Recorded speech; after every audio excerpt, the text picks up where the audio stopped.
Fala, filhotes, vocês estão vivos? No vídeo de agora nós vamos falar um pouquinho sobre essa obra aqui em Mares Nunca Navegados.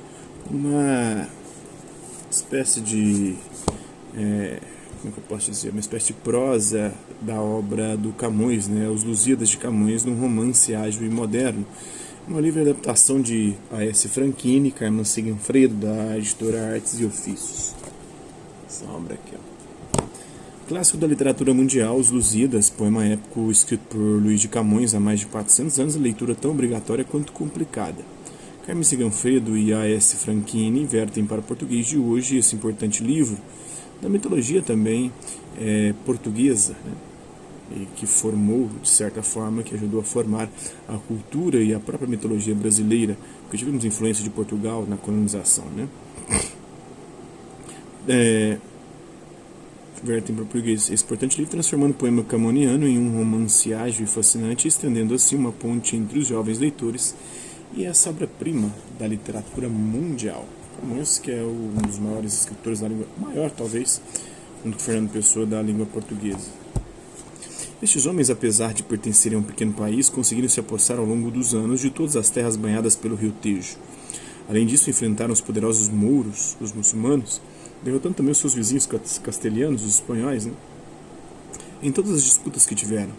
Ainda não satisfeitos com tantas vitórias, parecem também dispostos a atravessar em frágeis embarcações mares nunca antes navegados, onde os ventos selvagens do sul e do sudeste sopram sem trégua. Seu objetivo, ainda que o oculto, é expandir para além mar as fronteiras de seu império. Acredite ou não, você acabou de ler um trecho de Os Lusíadas, de Camões, poema clássico publicado em 1572 e hoje referência na cultura em língua portuguesa, aqui recriado em prosa, numa linguagem que finalmente oferece acessível a todos nós. A complexidade dos versos camonianos converte-se numa narrativa ágil e irresistível, propiciando uma leitura prazerosa e sem traumas para o grande público leitor. Luís de Camões, que viveu entre 1524 e 1580, é considerado o maior poeta português. Seu domínio do verso é comparado ao de Shakespeare, Homero, Virgílio e Dante.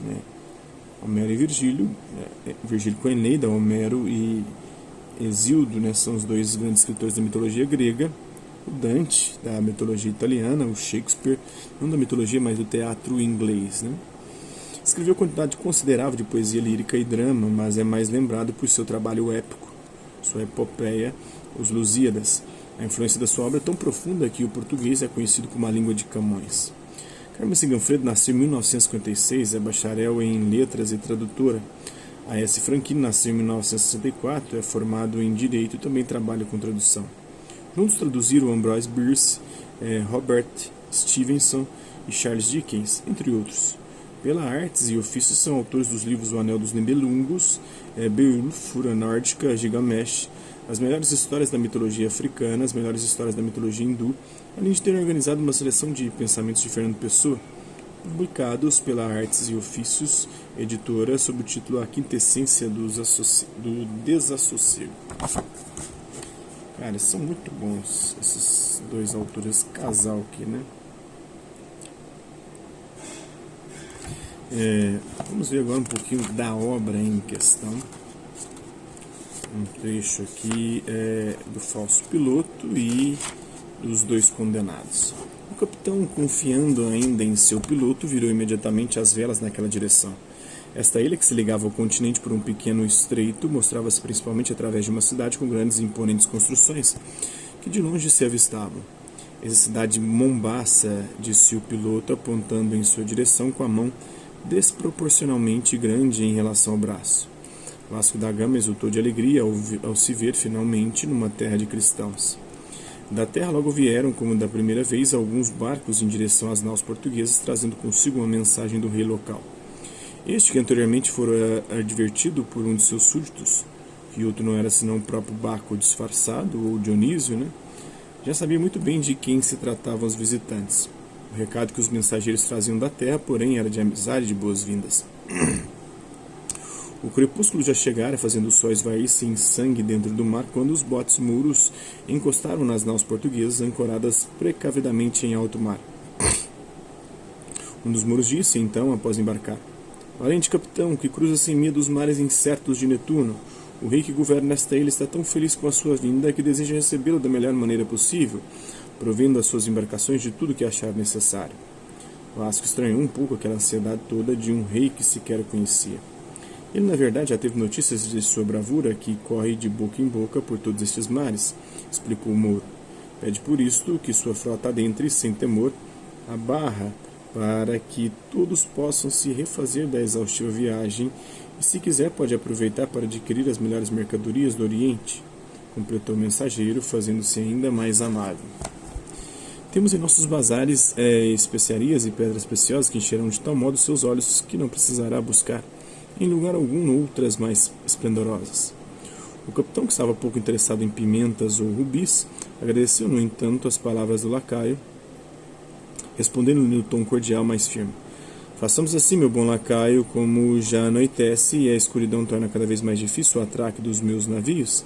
Aguardarei o amanhecer para fazê-lo com total segurança, aceitando deste modo a generosa oferta de seu soberano.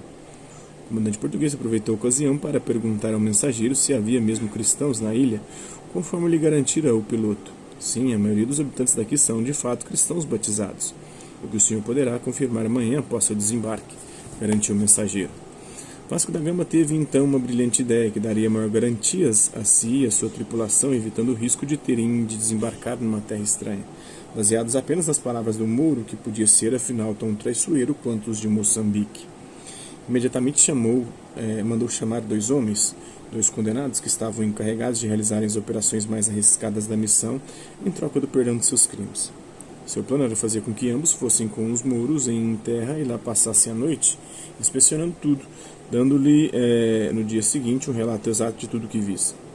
Dali em instante surgiram dos porões profundos 2 condenados, um ladrão e um assassino, ambos com os pulsos ainda marcados das algemas.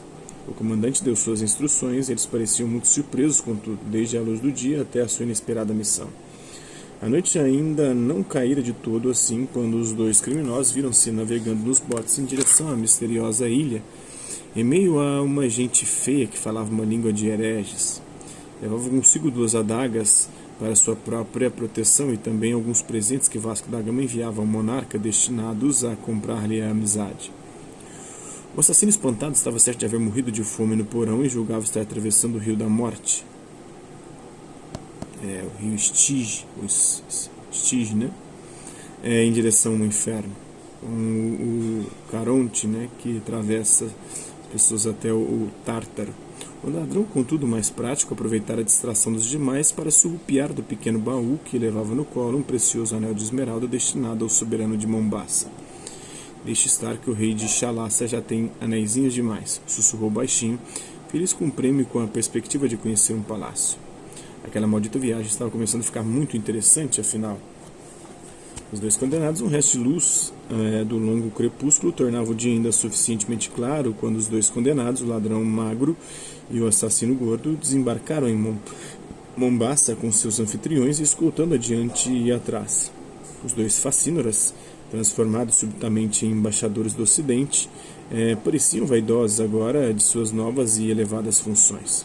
Não é todo dia, dizia risonho o ladrão, carregando com amor o seu pequeno baú de madeira, enquanto o assassino ia encharcando de saliva as palmas das mãos para depois alisar com capricho as cordas emaranhadas de sua cabeleira imunda.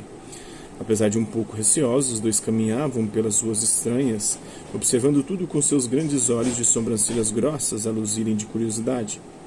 O ladrão ia tão feliz que chegou mesmo a abanar várias vezes a um grupo de mercadores que conversava à porta de um bazar, recebendo de volta a saudação alegre dos comerciantes gordos, que suspenderam seus bigodes em gancho num sorriso franco, pondo-lhes à mostra os seus dentes verdes e podres. Não é todo dia, repetiu o ladrão, acostumado ao sombrio anonimato das prisões dos esconderijos úmidos e escuros. Isso é um pouquinho dessa obra, espero que vocês tenham gostado do vídeo. Quem curtiu, dá um like, quem não curtiu, dá um dislike, se interessar pelo conteúdo do canal, é só se inscrever, ativar o sininho e aguardar os próximos vídeos e as próximas notificações. Deixe também seus comentários no que você achar dos vídeos, sugestões de temas e assuntos para serem abordados em vídeos posteriores. E colabore com o nosso canal, compartilhe os nossos vídeos e ajude-nos a chegar ao maior número de pessoas possíveis.